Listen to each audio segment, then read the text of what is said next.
సమస్యలు పరిష్కరించాలంటూ విక్రమసింహపురి విశ్వవిద్యాలయం విద్యార్థులు చేపట్టిన ఆందోళన ఉద్రిక్తంగా మారింది. వర్సిటీలోని సమస్యలను ఉపకులపతికి తెలియజేసేందుకు విద్యార్థులు ఆయన గదికి వెళ్లేందుకు ప్రయత్నించారు. పెద్ద సంఖ్యలో విద్యార్థులు రావడం చూసిన కార్యాలయ సిబ్బంది గేట్లకు తాళాలు వేశారు. విద్యార్థులు పరిపాలనా భవనం ఎదుట బైఠాయించారు. న్యాయం చేయమంటూ నినాదాలు చేశారు. విషయం తెలుసుకున్న పోలీసులు అక్కడికి చేరుకున్నారు.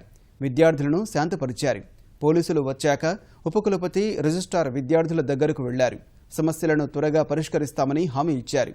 పరిస్థితి అదుపు తప్పే సూచనలతో అధికారులు విశ్వవిద్యాలయానికి 10 రోజులు సెలవు ప్రకటించారు.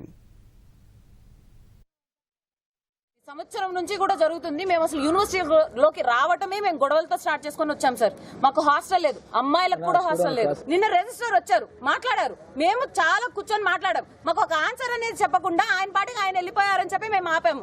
దానికి మా వాళ్ళ మీద 3 మీద కేసులు పెడతారా? మేము అందరం ఆపుతాం. ఈ రోజు అందరి మీద కేసులు పెట్టమనండి. మేము అందరం వచ్చి జైల్లో కూర్చుంటాం.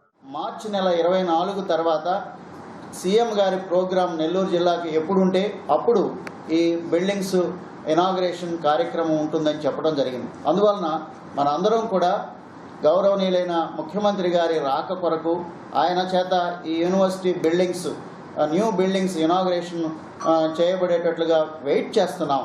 ఆ సంగతి మన విద్యార్థులకు నచ్చజెప్తూ వస్తున్నాం.